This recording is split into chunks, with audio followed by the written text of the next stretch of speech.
Ashok sir, जब आप घर बनाते हैं इतने सुंदर सुंदर, अब मैं तो एक ऐसे शहर से आता हूं जहां तो बहुत ही अलग तरीके का माहौल है, मुंबई में, जहां करोड़ों के घर हैं और नीचे का सिनारियो एकदम अलग है। लेकिन अच्छी बात है कि वहां किसी को इससे कोई फर्क नहीं पड़ता, ठीक है। लेकिन दूसरे भी शहर हम देखें तो अब रीडेवलपमेंट तो दिल्ली में भी शुरू हो गया, सब कुछ है, चीज़ें कंजेस्टेड होने लगी। गुरुग्राम में बहुत अच्छा था लेकिन अब धीरे धीरे वो भी कंजेस्टेड हो रहा है। तो घर तो अच्छे बन रहे हैं, सुंदर बन रहे हैं, बहुत महंगे बन रहे हैं, लेकिन वो ऐसी जगह पे बन रहे हैं जहां नीचे उतर के फिर उस घर का मज़ा थोड़ा खत्म हो जाता है। मैं ऐना मैडम की बात को ही आगे बढ़ाते हुए बात आपसे पूछता हूं, तो ऐसे डेवलपर आपके मन में भी ये बातें आती होंगी कि भाई हम इतनी सुंदर बिल्डिंग बना रहे हैं तो उसके आसपास का इंफ्रास्ट्रक्चर भी फिर उससे अलाइन हो, लेकिन हमारे शहर इस रास्ते पर डेवलप नहीं हो रहे। ऐसे डेवलपर आपको क्या कारण है इसका लगता है? नहीं, आपकी बात बिल्कुल सही है विपिन जी। इनफैक्ट न केवल ये कि आप महंगे घर से नीचे उतर के आपको प्रॉब्लम हो, जब महंगे घर की आप बालकनी में आते हैं तो जो हवा आप ब्रीथ करते हैं वो हवा सबसे पहले आपको हिट करती है, एटलीस्ट साल में 45 दिन कम से कम हर हालत में।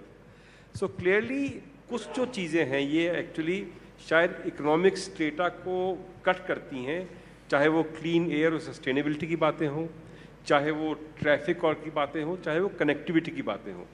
ये कुछ चीज़ें ऐसी हैं जो कि actually, and again you know, I mean the fact is कि सरकार के पास भी एक फाइनाइट पूल ऑफ फंड्स ही होता है, तो उसे कैसे बेटर एडमिनिस्टर किया जाए और जहाँ जहाँ हो सके वहाँ वो प्राइवेट क्षेत्र के साथ कैसे मिलके इसमें काम कर सके।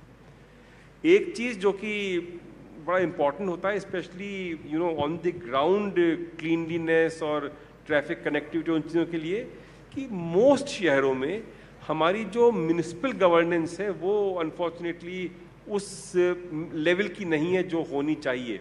शायद पैसा तो अब धीरे धीरे म्यूनिसिपैलिटीज़ में आ रहा है, मैं देख रहा हूँ सभी म्यूनिसिपल बॉन्ड्स भी एनकरेज कर रही है, but would they have the professional competence कि उसे बेहतर तरीके से यूज़ कर सकें, मे बी नीति आयोग या किसी इंस्टीट्यूशनल यू नो फ्रेमवर्क के तहत, वो बहुत आवश्यक है।